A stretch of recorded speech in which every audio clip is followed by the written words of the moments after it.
I'm James McGuire, and our topic today is blockchain, the distributed database technology that's getting a lot of hype, a lot of investment. To talk about that, I'm joined by Bernard Golden.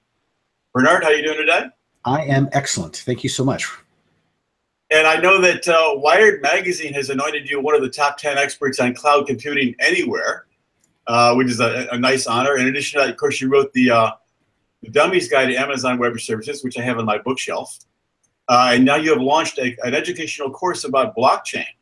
So you're definitely the person to talk to about this. Well, I'm somebody to talk to about it, and I'm probably a good person to talk to about it because the reason I put the course together was I see tremendous potential for blockchain, but for the average person who approaches it and says, "What do I do?" It's not easy to learn about it. You know, you end up going here, there, and everywhere. Right. Well, I think it's a lot of the information is very new, and it's interesting to me in terms of what it is. Like, there's a lot of banks getting on board. There's a lot of investment in it, and there's also some folks that are interested in it, perhaps for not as legitimate a means. Let's talk a little bit about actually what it is. I mean, what is blockchain? Is in that 101 primer mode. What is blockchain? What does it help us do? Well, blockchain is a way to capture transactions and make them immutable, and I'll come back and talk about it, immutable, and to achieve consensus about those transactions and the data in those transactions in a way that's decentralized and not subject to the central control or the central control of an individual party. Let me give you Right. Yeah. Well, let me give you an example. So if I want to write a check to you or send you money, through, and that's a trusted party that has to be in the middle of that to make that transaction happen. Where you cut out a little bit. Repeat that, please. So if I want to send money to you, I have to do that via a trusted institution, a bank, right? Yep. I get my money, that's where my money is stored, and then I give it to you. And let's say it's not cash, which is a bearer currency, but let's say it's a check or it's a debit card transaction or something like that. Right. Both of us have to trust that that bank is accurate and legitimate. And in particular, you, right? Because let's say I show up with my card and say, James, you run a gas station. I'd like some gas. You have to trust that the card that I have comes from a legitimate organization that can validate that there's money there. Right. I've got to recognize the challenge about that is, well, there's many challenges depending on the circumstances, but one is, can you trust that bank? And you might say, well, of course you can trust that bank. I mean, most of these institutions have at one time or another been engaged in fraudulent activities. They may not have affected your particular bank account, but they've affected things like, for example, there was a huge scandal a few years ago about basically fraudulently setting the rate of what's called LIBOR, which is the London Interbank rate. And that's used as sort of the benchmark rate against which many, many financial instruments are set, including mortgages. Right. Many mortgages are set against that. Well, basically, these banks were all conspiring to set the rate at a level that was convenient for them and made money for them. Gotcha. I mean, hundreds of millions of dollars and probably hundreds of millions of people were affected by that fraud. So that's my point about centralized control. Blockchain uses its mechanism to take that out of the hands of any individual party. It's a decentralized consensus with many parties participating in achieving that consensus. And so if a transaction goes across a blockchain, you can trust it even if you don't trust me. If it says it came across and it transfers value to you, you can trust that the system was trustworthy without relying on any individual party. Right, of course, and it's very resistant to being altered. Once the record is made, it's hard, if not impossible, to alter it. And that's the immutability part that I mentioned. and said would come Right. back to. So once a transaction is placed into the blockchain, it goes through a process whereby, excuse me, essentially it gets baked into the flow of transactions, and it's virtually impossible to go and change that. And that's important because there's many other types of fraud rely on sort of somebody going in and fiddling the books. Yes, I mean it's authenticated by mass collaboration, which is an interesting idea. Yes, that's exactly right. And so it makes it immutable and just about impossible to go back and change. I mean, you would have to, for the person to go, a person, let's say an attacker, to go back and change that, they would have to expend an enormous amount of money in the form of processing power to achieve that, to the point where it's just not worth it. And so why is it getting so excited? What's just so much excitement about blockchain now? It's there's a lot of possibilities there, and as a side issue, of course, it's separate from Bitcoin, but it enables Bitcoin in that it's distributed database. The thing I find so interesting about Bitcoin is it's a cryptocurrency not issued by a nation state, which is sort of an historical moment. And the idea of a form of currency not backed by a country, but actually backed by this information system. Yeah, you're exactly right. Well, Bitcoin is a digital currency, or sometimes called a cryptocurrency, because underlying all of this is cryptography. That's what makes it all secure. Right. That's what achieves all of this decentralized consensus. So some people call it a cryptocurrency.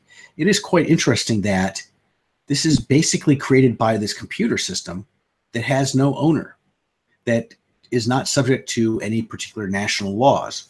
Right. With some provisos about that. And we can get onto regulation maybe a little bit later, because it's quite important.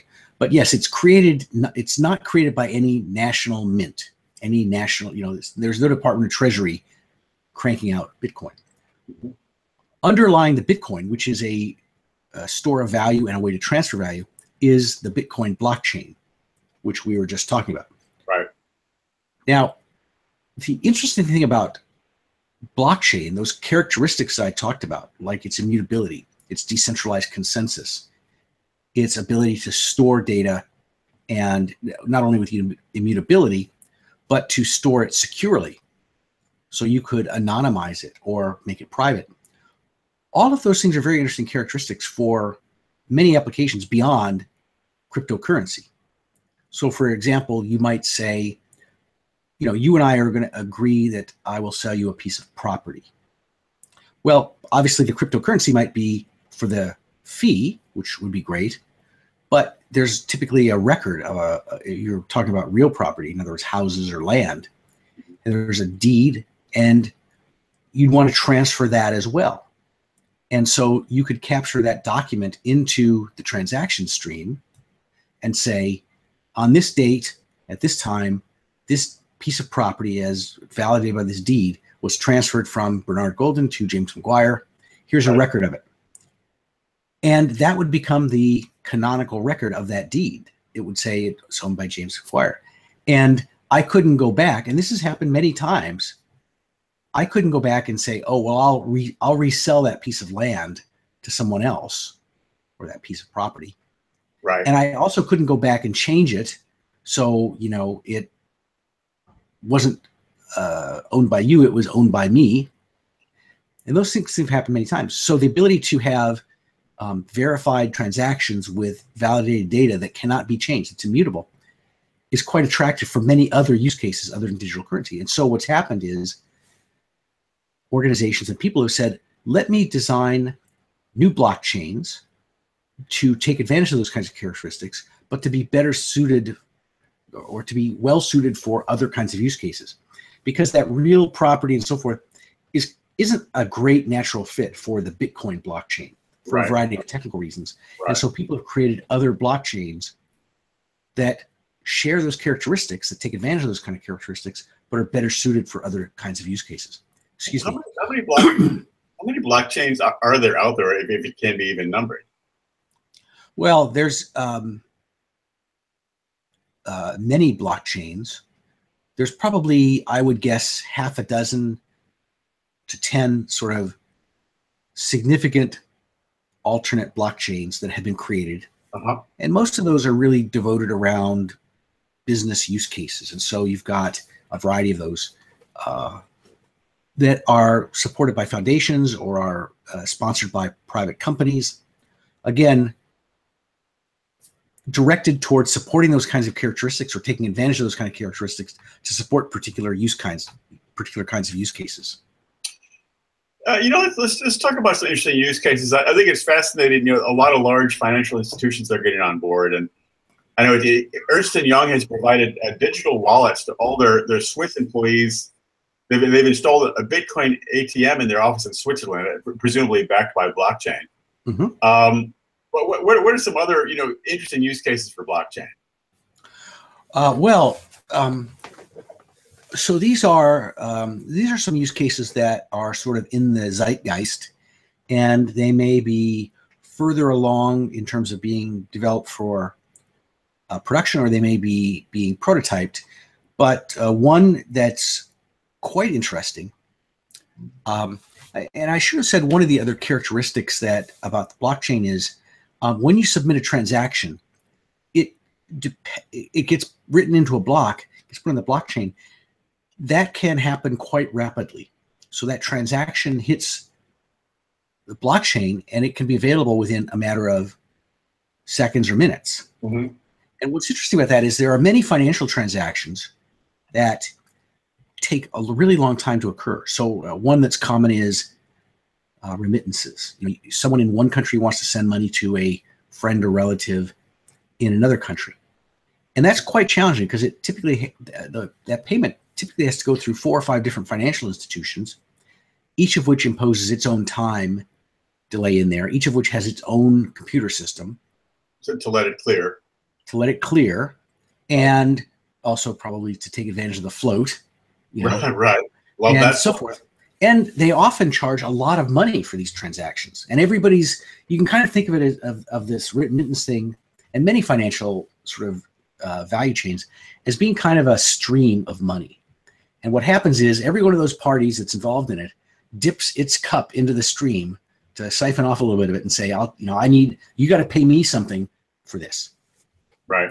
So that's one use case, is remittances. And that's typically person to person.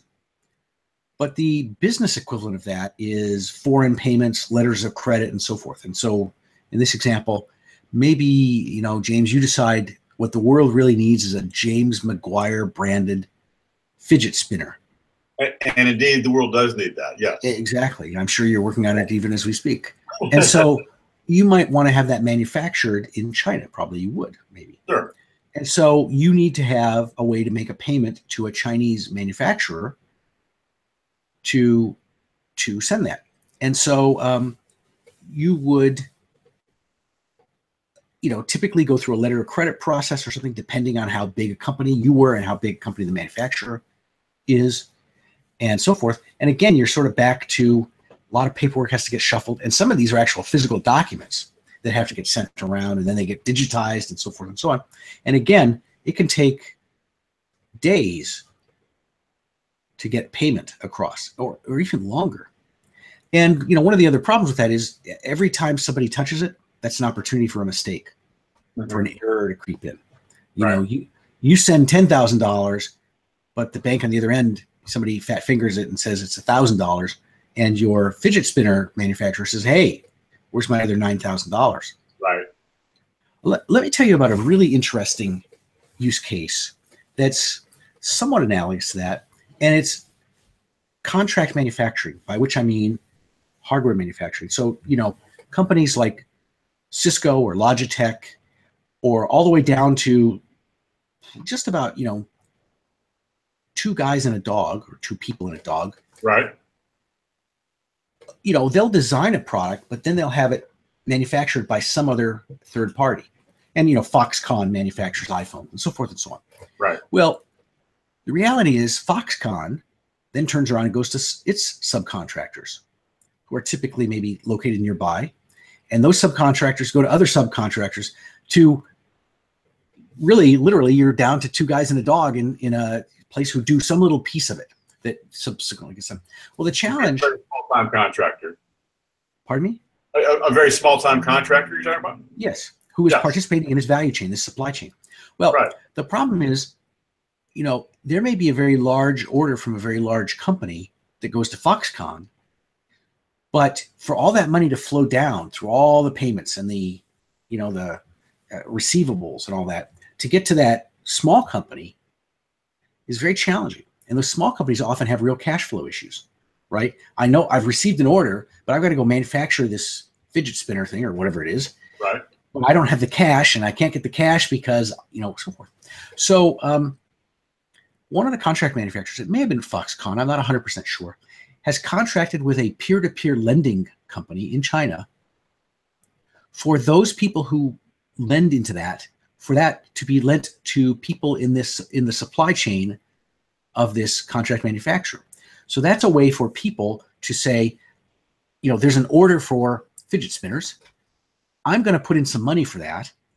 I'll get a return on that. That money can flow very quickly across blockchain to that person. And it's validated all the way through because you're capturing the contract from each of the parties, and it's all based on one large contract. And so that's a way for money to flow from lenders, peer-to-peer lenders, to that, two guys and a dog that need to manufacture one little part of it. And the people who are making the loan are getting a better rate of return than they would if they just put their money in the bank. So it's a very interesting blockchain-based use case. Now that's one that's sort of in development stages. Yeah. But you can see that solves problems. And one of the I refer to blockchain as an innovation platform. And by which I mean is it's a new method of executing some kind of transaction. It's a digital transaction typically that replaces an atom-based one. You can look at Kindles as an innovation platform, or you can look at cloud computing as an innovation platform. Blockchain is one as well. And often, innovation platforms typically harm incumbents in industries. So, for example, cloud computing, there's problems with HP and so forth and so on. But what an innovation platform also does is it enables new use cases that could never have occurred. So, for example, Spotify. You can't imagine Spotify operating in a world where, they have to go get servers from HP and build a data center. Well, meaning that they enable new use cases that really couldn't be supported under the old method of doing things. The innovation platform enables it. Well, this peer-to-peer financing thing could never have been done absent blockchain. Yes. It just would have been too difficult to capture all the transactions into the system. I mean, you'll notice that, like Indiegogo. I'm sorry. Some of the people that are losing out there, some of the older financial institutions, are there? Who is the loser in that process? Well, there's some losers in that, if you look at the scale of all of these kinds of supply chain financial transactions, some of them are large enough that they can get the attention of, local banks or financial institutions like that. Right. For that portion of them, of the overall transactions, yes, a bank would be hurt. But there's also a large number of transactions that today are sort of overserved. They could never get to a bank. A bank would say that's too small. It's not important enough. Right. And that can now be enabled. And this is very much in line with Clayton Christensen's theory of disruptive innovation, where a new, less expensive alternative comes into a market and it addresses people who are overserved, meaning they're not, the current solutions are just too much for them. Right. So, some of them would harm existing financial institutions. Some of them would be net new, never could have been done kinds of transactions. What about some of the controversies around blockchain? Obviously, it's a new emerging technology. It will disrupt things. Not everyone trusts it as much. Some people think it's going to fade away. I mean, what do you see as some of the controversies around blockchain? Well, you can look at it from the point of view of anytime there's financial transactions, you encounter regulatory compliance. And, there are some people who feel like regulatory compliance, sort of the crypto libertarians who kind of go, the Federal Reserve Bank is bogus and Right. That sort of thing. I'm not talking about that. I mean, at least from my perspective, there are strong reasons why there is financial compliance regulatory regimens. That's because there's been fraud, and so that's been created to avoid that kind of thing. Right. So whenever a new method of sort of financial arrangements comes into play, the people who are regulating the current arrangements go, well, how does that affect this? How, is there a way for us to ensure that these things are safe and not subject to fraud and so forth? So one very large one is, will the regulatory agencies recognize and support this, or will they look at it and say, no, this is, there's something about it that's doesn't align with our compliance regimen or is illegal even, it's Right. more than just that. So that's one very common concern or drawback, or whatever you want to call it, Right. consideration about it. Right. Another one that's quite challenging is, you want to carry on these business relationships. And I just gave an example with this crowdfunding thing. You need to capture, for that to work, you need to capture that agreement in something that can be automatically executed through some sort of blockchain transaction, right? In other words, I want to put a bid in on somebody manufacturing, 100,000 fidget spinners. Right. So I say, okay, I've got some money in my bank account, or maybe I've got some cryptocurrency, but I want it to go to that thing, not just sit in my account or go off to something else. So there's got to be something that can receive that and go, oh, there's a bid being placed for that fidget spinner manufacturing, and can then say, okay, how does it stand? How does James's bid compare to Bernard's? Oh, James is the one that will win, and then direct that money to that manufacturer, right? Because the whole thing is that this runs on a blockchain. It's all automated transactions. There's no party that sits in the middle and so forth. So designing these business relationships, the term that gets used a lot is smart contracts. Designing these, is relatively challenging. And, you want to make sure that they're bulletproof, that they're secure, that, you can't submit this thing and then I somehow intercept it and go, oh, instead of it going to the fidget spinner manufacturer, put it in my Swiss bank account because that would be cool. Right. So the design and execution of these smart contracts, and this is really in its infancy. I mean, there's discussion about it, and you need it to be in place, but it's not like there's a long track record of them. So that's a consideration or a concern. Can we capture these kinds of business relationships, these contracts, in automatically executing code and have it be reliable, secure, and so forth and so on? That's another typical consideration. Thinking about the future of blockchain, and I read this thing in the Harvard Business Review. I thought it suggested the blockchain is a foundational technology, and thus, quote, has the potential to create new foundations for our economic and social systems. It went on to say that while foundational innovations can have enormous impact, it will take decades for blockchain to seep into our economic and social infrastructure. Looking ahead to the future of blockchain, do you think it's actually going to take decades for this to truly take off? It's interesting and great that you brought that up. I actually did a video about that particular article talking about it. Okay. And they called their theory transformational. They didn't use disruption, but transformation or something like that. And they developed a sort of a theory about that. And as you said, they said these things are profound, but they take 30 or 40 years to play out. Right. So I analyzed it, and first thing I did was I sort of integrated it with this theory of Clayton Christensen, disruptive innovation. How does it relate to that theory? And basically, it's an extension. And so I talked about that. The thing that I think I disagreed with them, and this is the reason. I believe they're reasoning from an analogy that was appropriate for the time of that example. And the example they used basically was TCP/IP and the internet. Uh-huh. And they said, hey, TCP/IP was invented in the late 60s, but really, when did websites really get going? Well, the early 90s. And when did huge business get done on it? Well, it was the late 90s. So it's 30 years, 40 years. And I think that's quite accurate. I mean, it's an accurate assessment of it, but it doesn't reflect technology today. Technology today moves much, much faster, in part because it can run on that thing that was laid down. It's kind of the equivalent of, our analogy might be, the interstate highway system.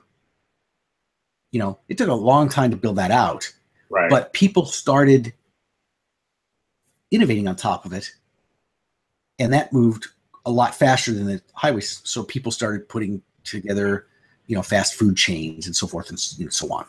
And today we're now in a time when these things diffuse, these technology innovations diffuse so much faster. I mean, you can argue that Apple invented the smartphone. Now there were other things before, but the previous dominant platform was BlackBerry, which was basically a phone with email, and didn't really do much beyond that. So Apple sort of invented the smartphone. Well, that was 2007. Right. They sell 180 billion of those things. $180 billion of those things every year. And the smartphone has completely revolutionized our lives, within a decade. Right. And so, I don't agree with them in the time scale they estimate, because I believe that we're much more adapted to adopting technology than during the time of when TCP/IP came along. Do you think there's going to be some resistance to blockchain because it's decentralized, and to a certain extent it takes power away from some of the individual nation states, or banks that are based in certain areas, or it's separate from Bitcoin. Bitcoin then becomes this cryptocurrency that no nation owns. Is some people look at blockchain and go, look, we don't want to lose control to that regard? Well, absolutely. I mean, anytime you come along and say, hey, let's disrupt the existing system, there's going to be people who go, wait a second, particularly those who have prospered under the current system. So just to talk about the currency piece, there are certainly countries that are hesitant about it or dead set against it. And those are often countries that want to impose controls on the use of their currency, or capital controls, so you can't export capital out of those countries.